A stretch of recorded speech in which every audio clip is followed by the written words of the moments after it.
KSRTCയിൽ referendum മാറ്റിവെച്ചു. ഇപ്പോൾ ഞാൻ കഴിഞ്ഞ ദിവസം തന്നെ നിങ്ങളോട് സംസാരിച്ചപ്പോൾ പറഞ്ഞിരുന്നു, KSRTCയിൽ മാനേജ്മെൻറ്റുമായി ബാർഗെയിൻ ചെയ്യാനുള്ള അംഗീകൃത യൂണിയനുകളെ തിരഞ്ഞെടുക്കുന്ന തിരഞ്ഞെടുപ്പ് നടക്കുകയാണ്. അപ്പോൾ അത് 15% വോട്ടുള്ള വരെയുള്ള യൂണിയനുകൾക്കാണ് ഈ മാനേജ്മെൻറ്റ് ബാർഗെയിനിങ് ഏജൻസികളായി തിരഞ്ഞെടുക്കപ്പെടുക എന്നുള്ളതാണ്.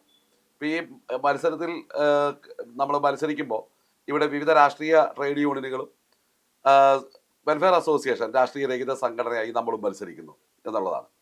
ഏതായാലും ഇതിൻ്റെ തെരഞ്ഞെടുപ്പിൻ്റെ ഷെഡ്യൂൾ സംബന്ധിച്ച് ഞാൻ നേരത്തെ നിങ്ങളോട് സംസാരിച്ചിരുന്നു.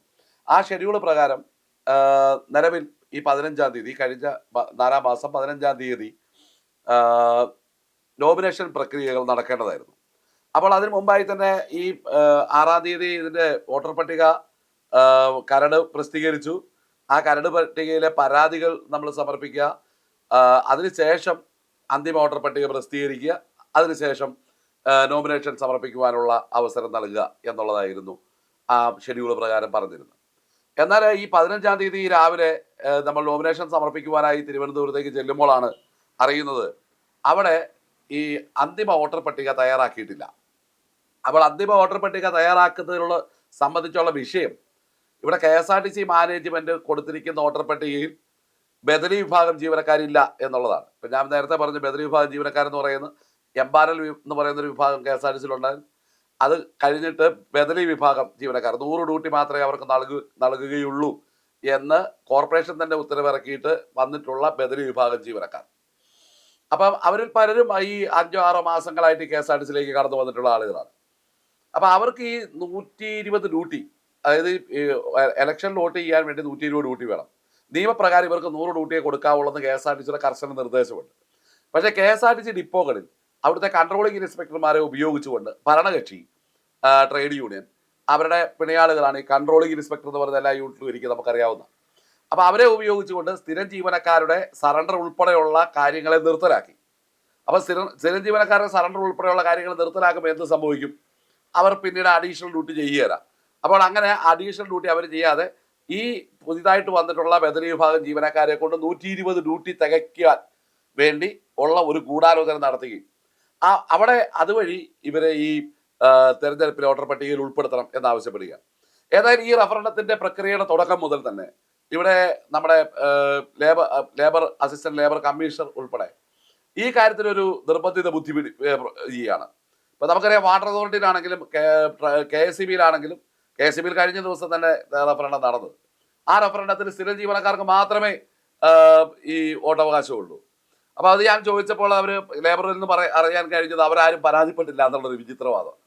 ഏതായാലും തെരഞ്ഞെടുപ്പ് അട്ടിമറിക്കപ്പെട്ട കാര്യം, സ്ഥിരം ജീവനക്കാർ വോട്ട് ചെയ്താൽ ഇവിടെ ഭരണകക്ഷി യൂണിയനായ അസോസിയേഷൻ അംഗീകാരത്തിൽ വരില്ല എന്നുള്ള വ്യക്തമായ ബോധ്യമുള്ളതുകൊണ്ട് ജീവനക്കാർ ഈ കഴിഞ്ഞ 7 കൊല്ലമായി 8 കൊല്ലമായി അനുഭവിച്ചുകൊണ്ടിരിക്കുന്ന അതിക്രൂരമായ പീഡനങ്ങൾ, അതിക്രൂരമായ മരണങ്ങൾ ജീവനക്കാരെ സംബന്ധിച്ചിടത്തോളം KSRTCയിൽ ജോലി ചെയ്യുന്നു എന്ന് പുറത്ത് പറയുവാൻ അപമാനകരമായി തീരുന്ന ഒരു അവസ്ഥയിലേക്ക് KSRTC കുടുംബാംഗങ്ങളെ തെരുവിൽ നാണം കെടുത്തുന്ന പ്രക്രിയ ചെയ്തിട്ടുള്ള ഒരു മന്ത്രിയും മാനേജ്മെന്റും എല്ലാം നിൽക്കുമ്പോൾ ആ ഭരണ സംവിധാനത്തിന് അനുകൂലം പ്രാപിച്ച ഒരു ട്രേഡ് യൂണിയനെ ഈ റഫറണ്ടത്തിൽ പരാജയപ്പെടുത്തുവാൻ വേണ്ടി ഒരുങ്ങിയിരിക്കുന്ന തൊഴിലാളികൾക്ക് മുമ്പിലേക്കാണ് 4800 പേരുടെ ബദലി വോട്ടർ പട്ടികയുമായി ഈ അസോസിയേഷൻ നിർബന്ധം പിടിച്ച് കടന്നു വരുന്നത്.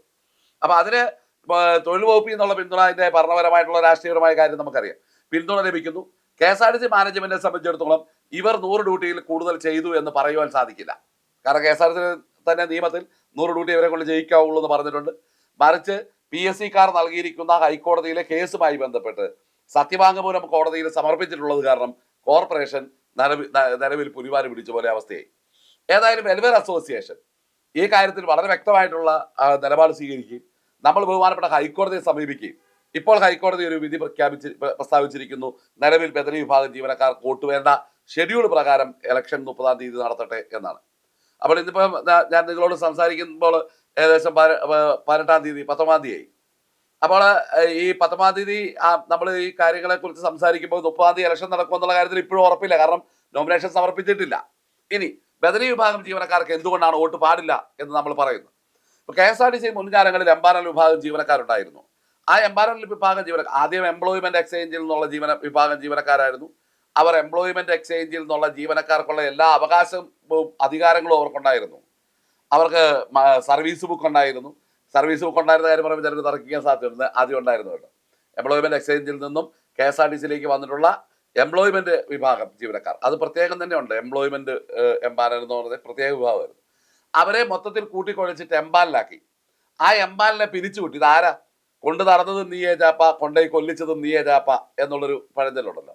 അപ്പൊ അവരെ അങ്ങനെ ചെയ്യിച്ചിട്ട് പിന്നീട് ബദലിയായിട്ട് എടുത്തു. അപ്പൊ ഈ ബദലിയായിട്ട് അന്ന് പോയിട്ടുള്ള കുറച്ച് ആളുകൾ കയറിയിട്ടുണ്ട്. പക്ഷെ ബാക്കി ബദലി വിഭാഗം ജീവനക്കാരെ തെരഞ്ഞെടുത്തിട്ടുള്ളത് അതാത് ഡിപ്പോ അധികാരികൾ അവിടുത്തെ ട്രേഡ് യൂണിയൻ ലീഡേഴ്സിന്റെ നേതൃത്വ പ്രകാരം പാർട്ടി ഓഫീസിൽ നിന്നുള്ള ലിസ്റ്റുകൾ അനുസരിച്ച് നിയമിക്കപ്പെട്ടിട്ടുള്ള ആളുകളാണ് ഇവിടെ ബദലി വിഭാഗം ജീവനക്കാരായിട്ട് വന്നിട്ടുള്ളത്. അപ്പൊ അവർക്ക് പെട്ടെന്ന് ഈ ഉറപ്പിക്കുക. എന്തുകൊണ്ടാണ് നമ്മൾ ഇതിനെ എതിർക്കുന്നത്? കാരണം ഈ KSRTCയെ സംബന്ധിച്ചുള്ള യാതൊരു കഷ്ടപ്പാടുകളെ കുറിച്ചും അവർക്കറിയില്ല. ഇവിടുത്തെ സ്ഥിരം ജീവനക്കാർക്കുണ്ടായിരുന്ന അവകാശങ്ങൾ ഹനിക്കപ്പെട്ടതറിയില്ല.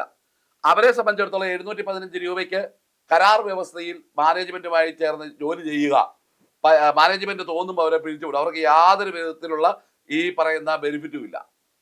അപ്പോൾ ഈ പറയുന്ന അവകാശങ്ങളൊന്നുമില്ലാത്ത ആളുകൾ ചേർന്നുകൊണ്ട് അവരുടേതായ രീതിയിലുള്ള ഒരു തെരഞ്ഞെടുപ്പിനെ സ്വാധീനിക്കാൻ സാധിക്കും എന്നുള്ളതാണ്. അത് ജനാധിപത്യ ഭൂഷണമല്ല. ഇപ്പൊ മറ്റൊരു രാജ്യത്ത് നിന്ന് ഇന്ത്യയിൽ വന്ന് ഒരാൾ 6 മാസം താമസിച്ചു, അയാളുടെ വിസ കാലാവധി 3 മാസമേ ഉള്ളായിരുന്നു, 6 മാസം ഇവിടെ താമസിച്ചു എന്ന് പറഞ്ഞ് ഇവിടുത്തെ തെരഞ്ഞെടുപ്പ് വോട്ട് ചെയ്യാൻ പറ്റും? അപ്പൊ അത് അന്ന് പറഞ്ഞവരെയാണ് 100 ഡ്യൂട്ടിയെ ചെയ്യാൻ പാടുള്ളത് വളരെ കൃത്യമായി പറഞ്ഞിരിക്കുക. 120 ഡ്യൂട്ടി ചെയ്യിച്ചിട്ട് അവർ കോട്ട് കൊടുക്കണമെന്ന് പറയുകയാണ്. അസോസിയേഷന്റെ ഇരട്ടത്താപ്പും അസോസിയേഷന്റെ ഭയവും. അതായത് ഈ തെരഞ്ഞെടുപ്പിൽ ജീവനക്കാർ വളരെ കൃത്യമായ രീതിയിൽ ഈ അവസ്ഥയിലേക്ക് KSRTC ജീവനക്കാരെ എത്തിച്ചതിനുള്ള കൃത്യമായ പ്രതികാരം. ഇനിയും ഈ റഫറൻഡം പ്രഖ്യാപിച്ചിട്ട് പോലും ഇതുവരെ IBയും മറ്റ് ആനുകൂല്യങ്ങളും സറണ്ടർ ചെയ്ത തുകയും അടക്കം നൽകാതിരിക്കുവാനുള്ള സഞ്ചാരം കാണിക്കുമ്പോൾ ജീവനക്കാര് ഈ കാലപ്പഴക്കം ചെന്ന വണ്ടി കൊടുത്തു വിട്ടിട്ട് വഴിയിൽ അപകടം ഉണ്ടാകുമ്പം അവൻ ഇനി ഇന്ത്യയിൽ വണ്ടി ഓടിക്കാനെന്ന ധാർഷ്ട്യം പറയുന്ന ഒരു മന്ത്രിയുള്ളപ്പോൾ കൃത്യമായി ഭരണവിരുദ്ധ വികാരം KSRTCയിൽ പ്രതിഫലിച്ചിരിക്കും.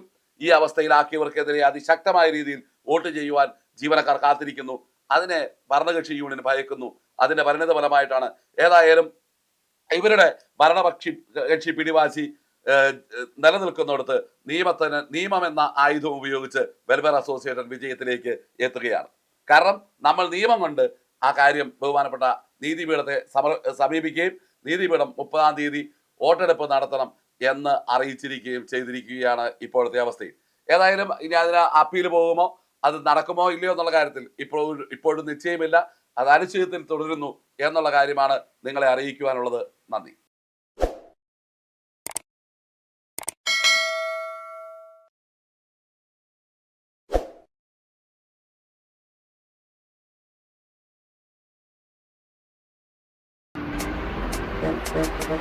Thank you.